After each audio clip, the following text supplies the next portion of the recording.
Okay, so, we love digging into the stuff you guys send us. And, this one really caught our eye, this review of Healthy Eating for Diabetes Management by Alok Kumar.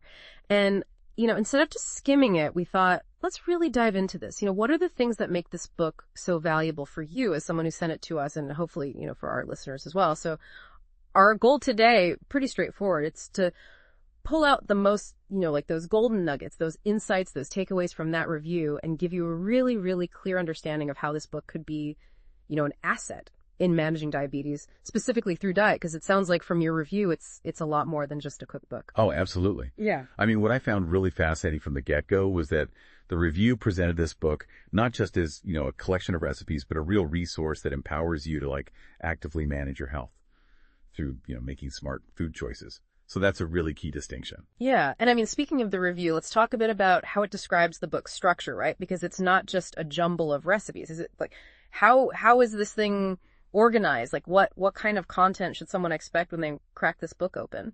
Yeah, so the review highlights this really logical structure, right? It's broken down into sections that each tackle a specific aspect of eating well with diabetes.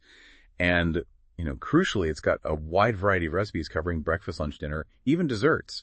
And that right there tells you that this book is about, moving away from that sense of restriction, which can be such a hurdle for so many people trying to manage their diet. Yeah, nobody wants to feel deprived, right? I mean, what's the point? So the review also really emphasizes balanced nutrition. So can you unpack that a little bit for us? What does Kumar seem to focus on in terms of, what makes a meal diabetes friendly? Yeah, so the reviewer specifically mentioned the book's attention to the macronutrient ratios in each recipe. So carbs, fats, and proteins. And that's huge, right? Because for managing blood sugar, it's not just about cutting carbs altogether. It's about understanding, how they work together, how they interact, and how those proportions can really lead to stable glucose levels and also help prevent those, those energy crashes and cravings that we all experience sometimes. So by emphasizing this balance, it seems like the book provides a framework for creating meals that help keep your blood sugar on an even keel throughout the day. Yeah, that makes perfect sense. It's not just about eliminating things. It's about, like you said, balance and how everything works together. So beyond the recipes themselves, what other kind of key principles of diabetes management does the book seem to cover based on the review? So this is where I think the educational value of the book really shines. The review mentions that Kumar goes into the fundamentals of diabetes nutrition, really explaining the role of carbohydrates and how they impact blood sugar and, different types of carbs and how they affect the body and portion control and, you when you eat your meals, and then gets into practical skills, right? How to read nutrition labels, which is so important when you're not cooking at home. And then it even tackles dining out, which can be a tricky one. Oh, yeah. Tell me about eating out can feel like a minefield sometimes when you're trying to stick to a plan. So it sounds like the book gives you strategies for those situations as well, which is awesome. And the review mentions that Kumar actually addresses different types of diabetes. So how does he handle that? Because that's a big thing, right? Yeah, that's a really important point. And the reviewer noted that the book acknowledges, the differences between type 1 and type 2 diabetes, and it provides specific recommendations for each, which is great because, the management approach can really vary depending on the type. Yeah, that makes a lot of sense. I mean, it shows a really considerate approach to this topic, and it's also great to hear that the book is really inclusive of various dietary needs.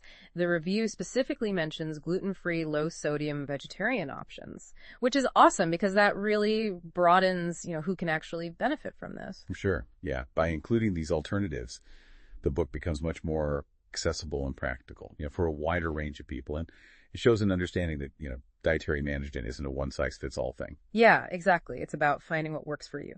So let's talk a little bit more about the recipes themselves. The review emphasizes that they're accessible and simple. So what kind of details does it give us that illustrate, how practical these recipes are for maybe someone with a busy schedule or, varying cooking skills? Because not everybody's a master chef, right? Yeah. Exactly. And the review points out that, the recipes are designed to be easy to prepare, which is, crucial for busy lives. And also, for people who maybe aren't super confident in the kitchen, the fact that the ingredients are easy to find really reinforces that practicality because you don't want to be, searching high and low for obscure ingredients to make a simple meal. Right. Who has time for that? Nobody. So the review gives us a few examples of recipes. Can we go through those just to get a better sense of, the variety and what kind of appeals to people. Yeah, definitely. So for breakfast, they mentioned oatmeal with nuts and berries and scrambled tofu with vegetables.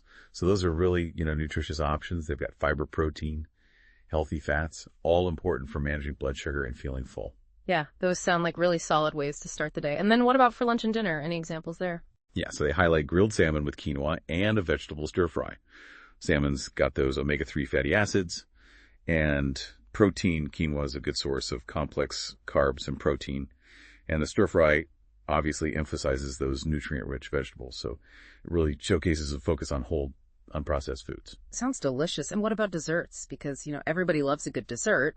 It's good to know there are options for satisfying that sweet tooth without, going totally off the rails. Exactly. And the review mentions sugar-free fruit, yogurt parfaits, and almond flour brownies as examples. So they're using, fruit for natural sweetness and almond flour instead of traditional wheat flour. It was really about healthier substitutions and, keeping those portion sizes reasonable. Yeah, so it really sounds like the book covers all the bases and focuses on what you can have, right? Not just what you can't have. Yeah. And the review mentions that each recipe includes a nutritional breakdown. So why is that information so valuable? Yeah, having that breakdown is super helpful because it allows you to easily track your carb intake and other nutrients. And that's key for maintaining good blood glucose control and just making informed choices about what you're putting in your body. It takes away a lot of the guesswork. Right. It's like having a little cheat sheet right there with you. Yeah. So moving beyond just the recipes, the review really emphasizes the book's role as a guide for making lasting lifestyle changes. So what elements contribute to that? Yeah, this specifically mentioned things like meal planning strategies, guidance on physical activity, which, is just as important as diet, and then advice on how to adapt recipes to your own needs and preferences. So it's really about empowering you to make sustainable changes, not just follow a rigid set of rules. Right. So it's about understanding the why behind it all and making it work for you long term. And then let's touch on how the information is actually presented. The review mentions Kumar's writing style and the book's presentation. What stood out there? Well, the review says Kumar's writing style is clear, engaging, and informative, and he's really good at simplifying complex concepts, which is so important for making it accessible to everyone. And the reviewer also noted the reader-friendly format with, well-organized sections, step-by-step instructions, and helpful tips throughout. It sounds really user-friendly. So based on all of this, who would you say stands to benefit the most from reading Healthy Eating for Diabetes Management? Well, the review points to several key groups right off the bat. It's a great resource for anyone diagnosed with type 1 or type 2 diabetes, but it's also great for anyone looking for healthy meal ideas, even if you don't have diabetes. And then caregivers and family members who are supporting someone with diabetes, and then honestly, anyone interested in learning about balanced nutrition and making healthier choices. Yeah, that's a pretty wide range. It sounds like the principles in the book could apply to so many people. So to wrap it all up, what's the final verdict from the review? How does it assess the book's value? Well, the review gives it a very strong positive assessment and even calls it a must-have cookbook. It highlights the combination of practical recipes, nutritional education, and diabetes management strategies, and emphasizes that the book makes healthy eating achievable and enjoyable, whether you're newly diagnosed or you've been managing it for years, and it even gives it a perfect 5 out of 5 stars. Wow, a perfect score. That's a pretty strong endorsement. So yeah, if you're looking for a comprehensive and easy-to-use guide for managing diabetes through diet, or, even if you just want to eat healthier, it sounds like Healthy Eating for Diabetes Management by Alok Kumar is definitely worth checking out. Couldn't agree more. The review makes it clear that this book can really equip people with the knowledge and tools they need to take charge of their health. Well, that was a really insightful deep dive into the review of Alok Kumar's book. It sounds like a valuable resource. And on that note, here's a final thought for you to consider. Given the emphasis on balanced nutrition and practical recipes, how might incorporating even a few of these principles, positively influence your own approach to healthy eating, regardless of whether you're managing diabetes directly?